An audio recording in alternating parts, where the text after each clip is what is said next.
के YouTube platform पर मैं ललित राठी एक बार फिर से आपका स्वागत करता हूं और एक बेहतरीन वीडियो में, जिसमें हम बात करने वाले हैं फंडामेंटल ऑफ इलेक्ट्रॉनिक्स इंजीनियरिंग के मॉडल पेपर की। यानी कि आपका जो एग्जाम होना है सेकंड सेमेस्टर का, उस एग्जाम से पहले आपको एग्जाम वाली फील ये मॉडल पेपर कराने वाला है। और मुझे उम्मीद है, मेरी जो प्रेडिक्शन है, मुझे लगता है कि यहां से आपके क्वेश्चंस भी आपको एग्जाम में एज इट इज भी देखने को मिलेंगे। तो चलिए शुरू करते हैं अपना मॉडल पेपर। उससे पहले आप वीडियो को ज्यादा से ज्यादा शेयर कर दीजिए ताकि सभी बच्चों तक मॉडल पेपर पहुंच सके और अपना अंतिम रूप जो है तैयारी का इलेक्ट्रॉनिक सब्जेक्ट की, उसको बच्चे दे सकें। तो आई होप आप लोगों ने वीडियो को शेयर कर दिया होगा। अब शुरू करते हैं अपना मॉडल पेपर, जो कि इलेक्ट्रॉनिक्स इंजीनियरिंग के सेकंड सेमेस्टर के लिए हमने तैयार किया है। तो सबसे पहले मॉडल पेपर स्टार्ट करने से पहले एक मोटिवेशनल कोट के साथ शुरुआत करना चाहूंगा। जीत और हार आपकी सोच पर निर्भर करती है। मान लो तो हार होगी और ठान लो तो जीत होगी। ये बिल्कुल सही है और आप लोगों के लिए बिल्कुल सटीक बात बैठ रही है कि अगर आप लोगों का पहले सेमेस्टर का रिजल्ट ऐसा आया है जिससे कि आप सेटिस्फाई नहीं हैं, तो अगर आपने ठान लिया तो सेकंड सेमेस्टर में आप सारे सब्जेक्ट क्लियर कर सकते हैं। तो ये आप पर डिपेंड करता है कि आपने किस तरीके की सोच बनाई हुई है। आपने जिस तरीके की सोच बनाई हुई होगी उसी तरीके का रिजल्ट भी आपको देखने को मिलेगा। तो हमें अपनी हिम्मत को नहीं हारना है, अपनी तैयारी में जी जान लगा देनी है। रिजल्ट कुछ भी हो वो बाद की बात है, लेकिन हम इस समय का यूटिलाइजेशन किस तरीके से कर रहे हैं, हम कितना % अपना दे पा रहे हैं तैयारी में, ये डिपेंड करता है बच्चों। तो इसमें बिल्कुल भी आपको कमी नहीं करनी है। आज ये मॉडल पेपर आपको तैयार करना है और इस मॉडल पेपर के पॉइंट ऑफ व्यू से अगर आपका कोई टॉपिक छूट रहा है तो आप उस पर फोकस कर लें। यानी कि आप अंतिम टाइम पर अपना वो टॉपिक भी तैयार कर लें ताकि एग्जाम हॉल में जब आप बैठें तो आपका कॉन्फिडेंस अपर लेवल पर रहे। तो चलिए इस कोट के साथ आगे बढ़ते हैं और बात करते हैं अपने मॉडल पेपर की। तो कुछ इस तरीके का आपका मॉडल पेपर दिखाई देगा, यानी कि जो एग्जाम में आपको पेपर दिखाई देगा वो कुछ इस तरीके का आपको दिखाई देने वाला है। कोड आपका BEC 201 रहेगा। यहाँ पर पेपर ID आपकी लिखी होती है। यहाँ पर रोल नंबर लिखने के लिए आपको स्पेस दिया होता है। आपका कोर्स लिखा होता है, सेकंड सेमेस्टर लिखा होगा और थ्योरी एग्जामिनेशन आप यहाँ पर दे रहे हैं और सेशन 2024-25 आपका यहाँ पर मेंशन रहेगा और सब्जेक्ट का नाम आपका यहाँ पर फंडामेंटल ऑफ इलेक्ट्रॉनिक्स इंजीनियरिंग हो जाता है। टाइमिंग आपकी 3 घंटे की रहेगी और मैक्सिमम मार्क्स आपके 70 रहने वाले हैं। तो इस तरीके का आपका एक लेआउट रहेगा एग्जाम पेपर का। चलिए आगे हम बात कर लेते हैं। तो सबसे पहला नोट आपको मिलेगा कि आपको सारे सेक्शन यहाँ पर क्या करने हैं, अटेम्प्ट करने हैं और if require any missing data then choose the suitably. जैसे कि मैं बार बार आपको बताता रहता हूं कि कुछ ऐसी वैल्यूज होती हैं जिनको आपको याद रखना होता है। जैसे for example speed of light. तो अगर आपको लग रहा है कि स्पीड ऑफ लाइट की वैल्यू नहीं दी हुई है तो आप जो होती है या अपने सुटेबल हिसाब से उसको मान लेंगे। ठीक है, क्लियर है? क्योंकि हो सकता है कभी प्रिंटिंग में कोई चीज मिस्टेक हो जाती है। वैसे तो एट द एंड करेक्शन करा दिया जाता है, लेकिन आप उसको मिसिंग डेटा को मान सकते हैं अपनी सुटेबिलिटी के हिसाब से। ठीक है, तो चलिए ये तो इंस्ट्रक्शंस आपके लिए हो जाएंगी। हम बात करते हैं सेक्शन ए की। सेक्शन ए में आपको सभी क्वेश्चंस करने होंगे और सभी का आंसर ब्रीफ में देना होगा, मतलब 40 से 50 वर्ड। और अगर डायग्राम की हेल्प से एक्सप्लेन करना पड़ रहा है तो आपको वहां पर केवल और केवल 30 से 40 वर्ड ही लिखने हैं। इससे ज्यादा अगर आप लिखेंगे तो ये जो 3 घंटे का टाइम है इसको आप मैनेज नहीं कर पाएंगे और फिर आता हुआ लॉन्ग क्वेश्चन आपका छूट जाएगा। वहीं पर अगर मैं बात करूं तो 7 क्वेश्चन आपको अटेम्प्ट करने हैं। हर एक क्वेश्चन 2 मार्क्स का है, तो 14 मार्क्स का ये सेक्शन आपका हो जाता है। ठीक है, क्लियर हुआ? तो आई होप सेक्शन ए आप समझ गए होंगे। और मेरी राय ये रहती है हमेशा कि सेक्शन ए को आप लास्ट में करें, यानी कि सबसे पहले आप सेक्शन बी जो भी हम डिस्कस करेंगे और सेक्शन सी उसको आप अटेम्प्ट करें तो बेहतर रहेगा। क्योंकि सेक्शन ए में जब आप पेपर देने जाते हैं तो आपका माइंड फ्रेश रहता है और आपके दिमाग में बहुत सारी चीजें उस सब्जेक्ट से रिलेटेड रहती हैं। तो बच्चा कोशिश करता है कि जो क्वेश्चन उसको दिख गया उसी में सारी चीजें वो लिखने की कोशिश करता है और इस वजह से उसका जो टाइम मैनेजमेंट है वो गलत हो जाता है। ठीक है, तो मेरी राय रहेगी सेक्शन ए को आप लास्ट में ही करें। अगर आप सेक्शन ए को शुरुआत में कर रहे हैं तो मैक्सिमम आप इसमें 45 मिनट ही लगाएं। मैक्सिमम बताई है मैंने, इससे पहले अगर आप निपटा लें तो बहुत अच्छा है। आई होप आप लोग समझ गए होंगे। क्लियर हुआ? तो चलिए अब बात कर लेते हैं अपने सेक्शन ए के फर्स्ट क्वेश्चन की। फर्स्ट क्वेश्चन क्या कह रहा है? Explain the difference between the Zener breakdown and एवलांचे breakdown with the help of suitable waveform. यानी कि जैसा कि मैंने अभी बताया था आपको, इसमें वेवफॉर्म की हेल्प से उसने डिफरेंस पूछा है, तो आप वेवफॉर्म बनाएंगे और उनके बारे में, जीनर ब्रेकडाउन और एवलांचे ब्रेकडाउन के बारे में उस वेवफॉर्म से ही आपको 2-2 लाइन लिख देनी है। इनफ है आपके 2 मार्क्स के पॉइंट ऑफ व्यू से। Is that clear? I hope आप लोग समझ गए होंगे इस क्वेश्चन के आंसर को किस तरीके से लिखना है। सारी चीजें हमारे YouTube चैनल पर फ्री ऑफ कॉस्ट अवेलेबल हैं। प्लेलिस्ट बनी हुई है सभी यूनिट्स की, सभी टॉपिक्स की। ठीक है, तो आप जाकर उस प्लेलिस्ट को चेक कर लेंगे। वहां पर आपको सबके सॉल्यूशन बहुत इजी और सिंपल लैंग्वेज में देखने को मिल जाएंगे। और अगर आपने हमारा इंपॉर्टेंट टॉपिक्स वाला वीडियो देखा होगा फंडामेंटल ऑफ इलेक्ट्रॉनिक्स इंजीनियरिंग के, तो उसमें भी मैंने इसको इन्वॉल्व किया था और मैंने अपने मॉडल पेपर में भी इसको जगह दी है क्योंकि ये बहुत ज्यादा इंपॉर्टेंट क्वेश्चन है। ठीक है, चलिए आगे बात कर लेते हैं नेक्स्ट क्वेश्चन की। नेक्स्ट क्वेश्चन क्या है कि what do you mean by the varactor diode. Varactor diode क्या होता है, इसकी कोई एक एप्लीकेशन आप लिखकर दिखाइए। और साथ ही साथ ये भी पूछा है कि वैरेक्टर डायोड को आप वेरी कैप क्यों कहते हैं, ये भी एक्सप्लेन कीजिए। तो बहुत सारी चीजें आपसे पूछी हैं 2 मार्क्स में, तो आपको ज्यादा डिटेल में नहीं लिखना है। वैरेक्टर डायोड क्या होता है, वैरेक्टर डायोड को वेरी कैप क्यों कहते हैं, एक एक लाइन में आपको आंसर लिख देना है और एक एप्लीकेशन बस लिखनी है, उसको एक्सप्लेन नहीं करना। बार बार मैं यही बताना चाह रहा हूं कि आपको टाइम मैनेजमेंट के साथ चलना है, टाइम को इस तरीके से मैनेज करना है कि आपका कोई आता हुआ क्वेश्चन ना छूट जाए। क्लियर है, चलिए आगे बात कर लेते हैं थर्ड क्वेश्चन की। वाई FET यानी कि फील्ड इफेक्ट ट्रांजिस्टर, जिसको आप यूनिपोलर डिवाइस बोलते हैं, वो एक वोल्टेज कंट्रोल डिवाइस है, क्यों है, ये यहां पर क्वेश्चन पूछा गया है। ठीक है, तो FET जो कि एक यूनिपोलर डिवाइस है और उसके साथ साथ एक वोल्टेज कंट्रोल डिवाइस है, तो वोल्टेज कंट्रोल डिवाइस क्यों है, ये यहां पर पूछा गया है।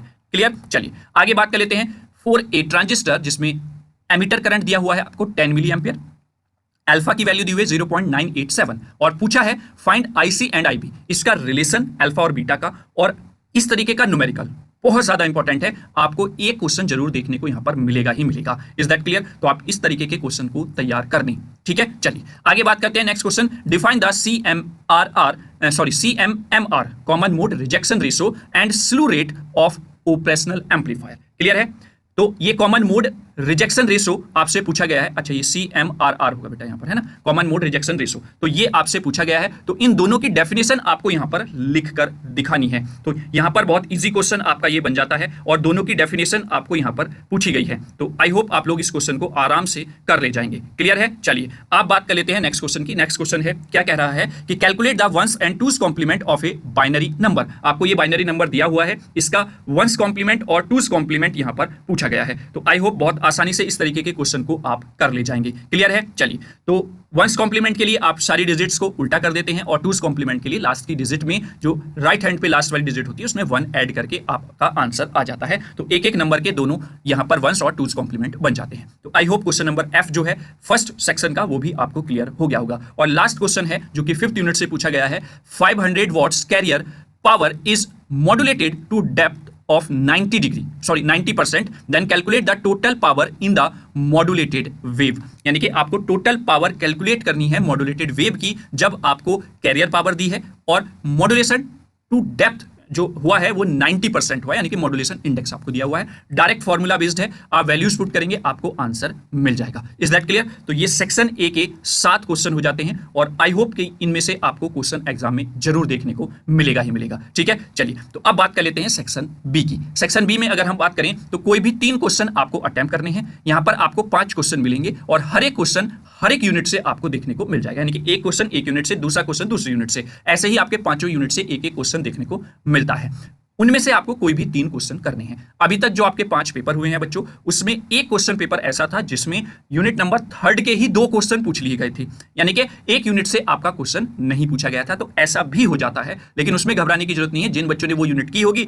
तो वो दोनों ही क्वेश्चन अटेम्प्ट कर सकते हैं, है ना, तो उसमें उन बच्चों का बेनिफिट हो जाता है। तो इस तरीके का ये सेक्शन भी रहेगा। यहां पर 3 क्वेश्चन आपको करने हैं, 7 नंबर का एक क्वेश्चन है और जितने नंबर आपको पासिंग मार्क्स के लिए चाहिए उतने ही नंबर ये सेक्शन कंटेन करके चलता है। तो आप खुद अंदाजा लगा सकते हैं कि ये सेक्शन बी आपके लिए एक पर्टिकुलर इंपॉर्टेंट पार्ट है। जितना आपको पास होने के लिए चाहिए आप 3 क्वेश्चन बहुत अच्छे से कराइए, आपका बेड़ा पार हो जाएगा। Is that clear? और जब आप इस सेक्शन में 3 क्वेश्चन अटेम्प्ट करेंगे अच्छे से, तो सेक्शन ए में भी आप 2-3 क्वेश्चन जरूर अटेम्प्ट कर लेंगे, क्योंकि आपका सेक्शन बी यूनिट वाइज बना हुआ है और वहां पर भी आपको यूनिट वाइज क्वेश्चन देखने को मिल जाते हैं। तो पास होने की टेंशन नहीं है, बस आपको अपने ऊपर विश्वास बनाए रखना है और इस समय का यूटिलाइजेशन बहुत अच्छे से करके जाना है। चलिए पहले क्वेश्चन की अगर मैं बात करूं तो determine and draw the output voltage of the given network. जो नेटवर्क दिया हुआ है उसकी आपको आउटपुट वोल्टेज बतानी है। क्या है यहां पर डायग्राम? ये डायग्राम आपको दिया हुआ है। कमेंट बॉक्स में कमेंट करके बताएंगे कि ये न्यूमेरिकल किस टॉपिक का है, क्लिपर का है या क्लैंपर का है। आप तुरंत कमेंट बॉक्स में कमेंट करके मुझे बताएं। मैं भी देखना चाहता हूं कि आप कितना अपनी तैयारी को लेकर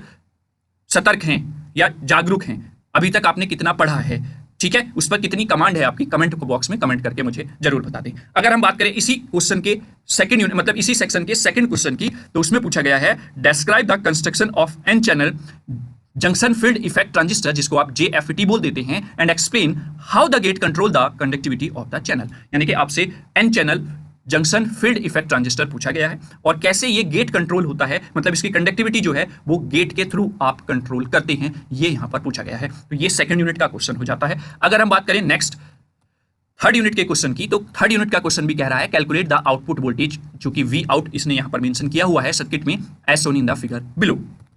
तो यहां पर ये डायग्राम आपका है, इसमें ये वी आउट यहां से आपका पूछा गया है। तो इस क्वेश्चन को भी आपको तैयार करके जाना है। देखिए एक क्वेश्चन न्यूमेरिकल फॉर्म में, मिनिमम बता रहा हूं मैं, क्लिपर क्लैंपर या फिर जो zener diode as a shunt use होता है उस पर बेस्ड न्यूमेरिकल में पूछा जाएगा। और वहीं पर दूसरे क्वेश्चन की बात करूं यूनिट नंबर थर्ड से, तो यहां पर आपका ओपैम्प का भी एक न्यूमेरिकल बनता ही बनता है।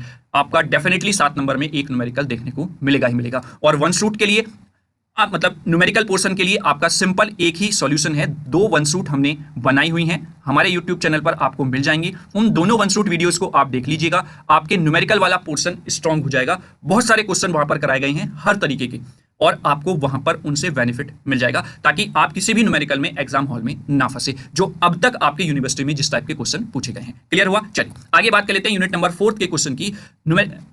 फोर्थ यूनिट में आपका के मैप और जो इंपॉर्टेंट टर्म्स हैं, यानी कि नंबर कन्वर्जन, उसी से रिलेटेड आपका क्वेश्चन बनता है। जैसे कन्वर्ट दिस नंबर, जो कि आपका बेस 10 यानी कि डेसिमल में दिया हुआ है, इनटू बाइनरी नंबर, आपको आसानी से कन्वर्जन आता है, आराम से आप कर ले जाएंगे। जब आप किसी भी नंबर से मतलब डेसिमल से किसी भी बेस में जाते हैं तो सिंपल आपको डिवाइड और पॉइंट के बाद जो है उसको मल्टीप्लाई करके ही लिखना होता है। कन्वर्ट करना है इस बाइनरी नंबर को डेसिमल में, यानी कि जो प्रोसेस आप यहां पर करेंगे उसका जस्ट उल्टा प्रोसेस आपको यहां पर करके दिखाना है। देन कन्वर्ट दिस, जो कि 16 बेस यानी कि हेक्साडेसिमल में दिया हुआ है, उसको ऑक्टल नंबर में आपको कन्वर्ट करना है। तो सिंपल ये इसका सॉल्यूशन है कि आप जो हेक्साडेसिमल में नंबर दिए हुए हैं पहले आप उनको बाइनरी में कन्वर्ट कीजिए, देन और बाइनरी में जब आप कन्वर्ट कर रहे हैं तो हर एक नंबर को बेटा आप किस फॉर्म में लिखेंगे, 4 के पेयर में लिखेंगे, और ऑक्टल में जब आप बनाएंगे तो उनको 3 के पेयर में बना लेंगे। पॉइंट से जब आप इधर चल रहे हैं लेफ्ट साइड, तो लेफ्ट साइड 3 का पेयर बनेगा, फिर लेफ्ट साइड 3 का ऐसे पेयर बनाना है, और जब पॉइंट के राइट साइड चल रहे हैं तो राइट साइड की तरफ ही आपको पेयर बेटा बनाते हुए चलना है। इसी तरीके से आपका कन्वर्जन हो जाएगा। Is that clear? चलिए आगे, perform the subtraction using the two's complement of this number. इस नंबर का आपको by using the two's complement subtraction find out करके दिखाना है,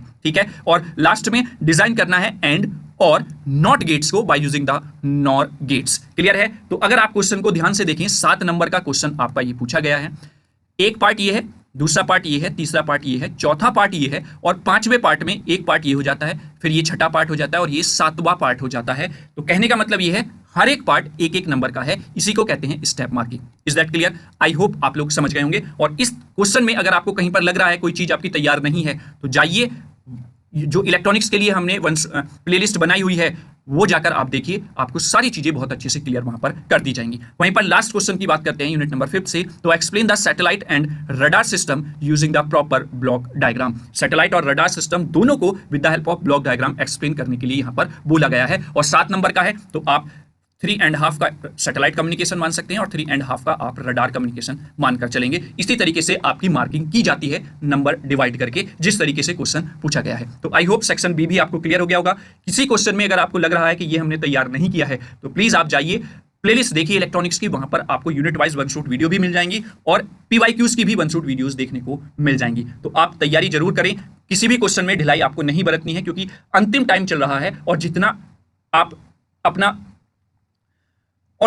अपना 100% से ज्यादा दे सकते हैं वो आपके लिए अच्छा होगा, वो आपके लिए बेनिफिशियल होगा जब आप एग्जाम हॉल में बैठकर अपना पेपर कर रहे होंगे। सेक्शन सी की बात कर लेते हैं बच्चों। सेक्शन सी में आपका कोई भी एक पार्ट करना होता है हर एक क्वेश्चन में। आपके यहां से 5 क्वेश्चन आपको देखने को मिलेंगे बेटा। Question number 3rd, 4th, 5th, 6th और 7, हर एक यूनिट से एक एक क्वेश्चन है, और उसमें 2 की चॉइस है, मतलब 2 क्वेश्चन आपको मिलेंगे, जैसा कि यहां पर एक पार्ट आपको करना है। तो हर एक क्वेश्चन में से एक एक क्वेश्चन आपको अटेम्प्ट करना है। 7 नंबर का क्वेश्चन होगा, यानी कि हर एक क्वेश्चन 7 नंबर यहां पर आपके कंटेन करके चल रहा है। तो अगर मैं बात करूं तो 5 × 7 यानी कि सेक्शन सी जो है वो टोटल 35 मार्क्स का आपका बनता है। क्लियर है? चलिए हम क्वेश्चन देख लेते हैं, और ये पहला क्वेश्चन यानी कि यूनिट 1 से आपको देखने को मिलेगा। क्या कह रहा है? Draw a net circuit diagram of A bridge rectifier and explain its operation with output waveform. यानी कि आपको पहले तो ब्रिज रेक्टिफायर का सर्किट बनाना है, उसको एक्सप्लेन करना है, उसके ऑपरेशन को एक्सप्लेन करना है with the help of the output waveform. Then उसने कैलकुलेट भी कराया है ripple factor and the efficiency, यानी कि जो ब्रिज रेक्टिफायर है उसके रिपल फैक्टर क्या होता है, उसकी एफिशिएंसी क्या होती है, वो यहां पर कैलकुलेट करने के लिए कहा है।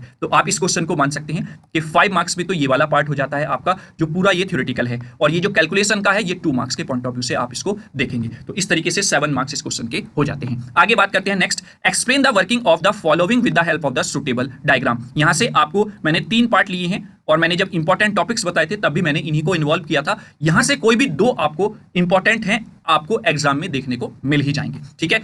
या तो सेपरेटली भी आपको देखने को मिल जाएगा, जैसे एलईडी की कंस्ट्रक्शन, उसकी वर्किंग, उसकी कैरेक्टरिस्टिक्स, उसकी एप्लीकेशन, एडवांटेजेस, डिसएडवांटेजेस, वो पूछ सकता है लॉन्ग क्वेश्चन बनाकर। फोटो डायोड को भी ऐसे पूछा जा सकता है लॉन्ग क्वेश्चन बनाकर। और वोल्टेज मल्टीप्लायर में आपका वोल्टेज डबलर, ट्रिपलर और क्वार्टलर ये आते हैं, इनमें से कोई से को भी सेपरेटली वो करके पूछ सकता है, या डायरेक्टली मल्टीप्लायर पूछ सकता है और कह सकता है कि कोई भी एक मल्टीप्लायर आप एक्सप्लेन कर दीजिए। तो इन तीनों टॉपिक्स को बहुत अच्छे से आपको तैयार करके जाना है। जो सेकंड पार्ट है इस यूनिट का, उसमें ये क्वेश्चन बहुत बहुत ज्यादा इंपॉर्टेंट है। Is that clear? तो आई होप सेक्शन सी का जो question number first unit first से बनता है वो आपको क्लियर हो गया होगा। यहां पर आपको दोनों क्वेश्चन यूनिट फर्स्ट से देखने को मिल जाएंगे। चलिए आगे बात कर लेते हैं सेक्शन सी के ही नेक्स्ट क्वेश्चन नंबर 4 की, जिसमें फिर से कहा गया है कि आपको कोई भी एक पार्ट करना है और 7 नंबर का ये क्वेश्चन बनता है। पहला क्वेश्चन क्या कह रहा है, explain the operation and the characteristic of the metal oxide semiconductor field effect transistor, जिसको आप मोसफेट कह देते हैं, उसका ऑपरेशन और उसकी कैरेक्टरिस्टिक पूछी गई है।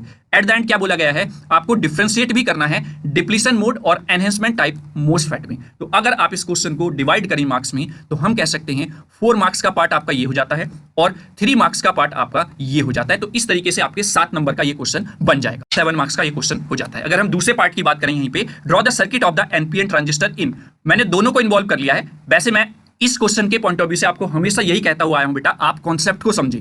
चाहे आपसे पीएनपी पूछ ले, चाहे एनपीएन पूछ ले, आपका कॉन्सेप्ट अगर क्लियर है तो common emitter, common base, common collector, बस आपको जो सर्किट बनाना है उसमें कॉमन एमिटर में एमिटर को कॉमन करना है, बेस को कॉमन करना है, कलेक्टर को कॉमन करना है। अदरवाइज प्रोसेस वही रहेगा। जब आप एनपीएन की बात करते हैं तो वहां पर मेजॉरिटी जो है वो इलेक्ट्रॉन्स की है, जब आप पीएनपी की बात करते हैं तो मेजॉरिटी वहां पर होल्स की हो जाती है, और उसके वर्किंग को यहां पर डिस्कस करने के लिए कहा है। देन इंपॉर्टेंट जो है, जिस पर आपको फोकस करना है, जिसको आपको बहुत अच्छे से समझना है, वो है इनकी इनपुट आउटपुट कैरेक्टरिस्टिक। ये आप जरूर सबकी सेपरेटली बना लें। मैंने जब इंपॉर्टेंट टॉपिक्स बताए थे तब भी इस चीज पर फोकस किया है कि आप इनकी वंस जो कैरेक्टरिस्टिक्स हैं उनको अच्छे से ड्रॉ कर लें एक पेपर पे, ताकि आप जब रिवीजन करें तो उनको बार बार रिकॉल कर सकें। Is that clear? तो आई होप क्वेश्चन नंबर 4 भी आप समझ गए होंगे, जो कि यूनिट नंबर 2 से पूछा गया है। अगर हम क्वेश्चन नंबर 5 की बात करें, यहां पर भी एक ही क्वेश्चन अटेम्प्ट करना है। क्वेश्चन क्या कह रहा है, draw the block diagram of the operational amplifier and list all the ideal characteristic of the operational amplifier. Ideal characteristic 2 marks के पॉइंट ऑफ व्यू से भी इंपॉर्टेंट है ऑपरेशन एम्पलीफायर की, और यहां पर भी आपसे पूछ लिया गया है। आगे, the output of a particular op amp increase 8 volt in the 12 microsecond, then what is the slew rate. यहां पर स्लू रेट कैलकुलेट करने के लिए भी कह दिया गया है। तो आप ये मान के चले 5 मार्क्स का तो आपका ये वाला पार्ट हो जाता है, और 2 मार्क्स का आपका ये वाला पार्ट हो जाता है, ठीक है। और 5 मार्क्स में भी आप ये मान के चले कि 4 मार्क्स का आपका ये है ब्लॉक डायग्राम और उसकी एक्सप्लेनेशन, और 1 मार्क्स में आपका कैरेक्टरिस्टिक हो जाती है। इस तरीके से आपके क्वेश्चंस डिवाइड होकर उनके नंबर इस तरीके से आपकी कॉपियां चेक होती हैं। तो हर एक पार्ट इंपॉर्टेंट हो जाता है, क्योंकि एग्जाम के पॉइंट ऑफ व्यू से उसके नंबर डिवाइड होते हैं, ठीक है। चलिए आगे बात कर लेते हैं नेक्स्ट क्वेश्चन की, इसी पार्ट के। तो explain the working of the operational amplifier as a integrator and drive its output equation. Integrator की में जो वर्किंग करता है operational amplifier as a integrator, उसकी वर्किंग एक्सप्लेन करने के लिए कहा है, और उसकी आउटपुट इक्वेशन क्या आती है वो यहां पर ड्राइव करने के लिए कहा गया है। तो आई होप यूनिट नंबर 3 से जो दोनों क्वेश्चन थे आपको क्लियर हो गए होंगे, और अगर कहीं पे कोई क्वेश्चन में कमी आपको लग रही है तो आप तैयार जरूर करें। Same as it is question number 6 में भी एक ही क्वेश्चन आपको अटेम्प्ट करना है, और पहला क्वेश्चन है minimize using the K map and realize output using the gates, ठीक है। गेट्स बोला है, ना कि कोई पर्टिकुलर यूनिवर्सल गेट। तो आप एंड और नॉट गेट की हेल्प से क्या करना है, आपको जो भी मिनिमाइज होकर एक्सप्रेशन मिलेगा उसको इंप्लीमेंट करके दिखाना है। फंक्शन आपका दिया हुआ है 4 वेरिएबल, ठीक है। तो 4 वेरिएबल के लिए आपको जो बॉक्सेस बनाने हैं वो कितने बनाने हैं, 2 की पावर 4 यानी कि 16 ग्राफिकली बॉक्सेस आपको रिप्रेजेंट करने हैं। और यहां पर समेशन स्मॉल m दिया है, यानी कि मिन टर्म्स दी हुई हैं, और मिन टर्म्स आपकी किस में होती हैं, सॉफ्ट फॉर्म में होती हैं, ठीक है। तो सॉफ्ट फॉर्म का ये क्वेश्चन है। इस तरीके से आप पहले के मैप को एनालाइज करेंगे, देन अपने क्वेश्चन को सॉल्व करेंगे। बहुत इजी है, कोई प्रॉब्लम इसमें नहीं आएगी, और इसका सॉल्यूशन भी हमारे चैनल पर आपको मिल जाएगा। किस फॉर्म में, एक वन शूट वीडियो आपकी के मैप पर भी बनी हुई है सेपरेटली, आप उसको देख लीजिए, आपका के मैप का कोई भी क्वेश्चन गलत नहीं होगा। ठीक है, क्लियर। और इस यूनिट का हमने पीवाईक्यूज भी आपको कराया हुआ है वन शूट की फॉर्म में। दूसरा क्वेश्चन है simplify the Boolean expression using the K map and implement the simplified expression using the NOR gate. देखिए यहां पर by the help of universal gate जो कि नॉर गेट है, उसकी हेल्प से आपको इंप्लीमेंट करना है जो भी आपको फाइनल रिजल्ट देखने को मिलेगा। फंक्शन आपका है ABCD, 4 वेरिएबल ही है, पाई कैपिटल एम दिया हुआ है, मैक्स टर्म यहां पर दी हुई है जो कि आपकी पॉस्ट फॉर्म को इंडिकेट करती हैं। Is that clear? तो ये पॉस्ट फॉर्म का क्वेश्चन है। तो आई होप आप लोग दोनों क्वेश्चंस की प्रैक्टिस भी करके देखेंगे और इनको तैयार भी करेंगे। चलिए अब बात कर लेते हैं लास्ट क्वेश्चन की, जो कि क्वेश्चन नंबर 7 5th यूनिट से पूछा गया है। पहला क्वेश्चन है describe AM modulator with adequate diagram. AM modulator को उसके डायग्राम की हेल्प से पूछा गया है। और दूसरा है explain the element of the communication system with the help of the block diagram. Block diagram की हेल्प से एलिमेंट ऑफ कम्युनिकेशन सिस्टम क्या है वो आपसे पूछे गए हैं। और मैं अगर डिवाइड करूं इसके 7 मार्क्स तो 3 मार्क्स का ये है और 4 मार्क्स का आपका ये क्वेश्चन है। ठीक है, तो आई होप दोनों क्वेश्चंस आप अच्छे से तैयार कर लेंगे। वहीं पर अगर दूसरे क्वेश्चन की बात करूं तो एन ऑडियो फ्रीक्वेंसी सिग्नल जो कि दिया हुआ है is used to amplitude modulate a carrier signal, जो कि यहां पर दिया हुआ है। देन कैलकुलेट कराया है modulation index, amplitude of each side band, total power deliver अगर लोड 2 किलो ओम का है, और बैंडविड्थ। यानी कि इस तरीके का क्वेश्चन आपका बार बार न्यूमेरिकल फॉर्म में पूछा जाता है। वहीं पर इसका डेरिवेशन भी बहुत ज्यादा इंपॉर्टेंट है। अगर आप तैयार नहीं कर पाए हैं तो प्लीज आप इसको तैयार कर ली, 7 मार्क्स के पॉइंट ऑफ व्यू से बहुत ज्यादा इंपॉर्टेंट है एम्पलीट्यूड मॉड्यूलेशन का डेरिवेशन। तो ये आपका लास्ट क्वेश्चन था यूनिट नंबर 5 का। आई होप इस मॉडल पेपर से आपको क्वेश्चंस देखने को मिलेंगे ही मिलेंगे। और अगर आपको इस मॉडल पेपर में कोई क्वेश्चन ऐसा लग रहा है कि अभी तक आपने तैयार नहीं किया है तो प्लीज आप उसको तैयार कर लें। आपकी एक प्लेलिस्ट सेपरेटली बनी हुई है 2025 के लिए, किसकी? फंडामेंटल ऑफ इलेक्ट्रॉनिक्स इंजीनियरिंग की। ठीक है, उसमें पुरानी वीडियोस भी हैं लेकिन वो वन शूट की फॉर्म में दी हुई हैं, तो दैट मींस सिलेबस सेम है, तो वो वीडियो भी आपके लिए रामबाण साबित होंगी। और 3 यूनिट हमने पीवाईक्यूज की वन शूट की फॉर्म में करा दी हैं, जो भी अभी तक आपके पेपर हुए हैं उनका सॉल्यूशन आपको वहां पर मिल जाएगा। तो हमारी तरफ से पूरी तैयारी है। आप कितना एफर्ट करते हैं अपने सेमेस्टर के लिए, अपने एग्जाम के लिए, वो आप पर डिपेंड करता है बच्चों। तो at the end thank you for watching this video. Video अगर अच्छा लगा है तो लाइक वाला बटन प्रेस कर दीजिए, कमेंट जरूर करें वैल्यूएबल के आपको कैसा फील आया इस मॉडल पेपर को देखकर, और आपको कितना कॉन्फिडेंस लग रहा है कि अगर इस तरीके का क्वेश्चन पेपर पूछा जाता है तो आप कितना बेहतर करके आएंगे। वीडियो को शुरुआत में मैंने बोला था शेयर कर दीजिए अपने सभी फ्रेंड्स के साथ, ताकि सभी बच्चों तक वीडियो पहुंच सके और सभी बच्चे एक जो कहते हैं ना अंतिम जो रूप है अपनी तैयारी को दे सके। कहीं पर कोई कमी अगर उनको लग रही है तो उसको जाकर वो पूरा कर लें एग्जाम हॉल में जाने से पहले। और अगर पहली बार चैनल पर विजिट किए हैं तो चैनल को सब्सक्राइब करके ये घंटी वाला बटन भी आप जरूर प्रेस कर लें, ताकि आने वाली सारी इंपॉर्टेंट वीडियोस के नोटिफिकेशन आपको समय समय पर मिलते रहें। तो चलिए आपके एग्जाम के लिए बेस्ट ऑफ लक, और आई होप आपको इस मॉडल पेपर से बहुत सारी चीजें देखने को मिल जाएंगी और आपका एग्जाम बहुत बेहतर जाएगा। एग्जाम के बाद भी आप कमेंट बॉक्स में कमेंट जरूर करें कि हाँ आपका एग्जाम कैसा गया है। तो बच्चों थैंक यू सो मच। जय हिंद, जय भारत।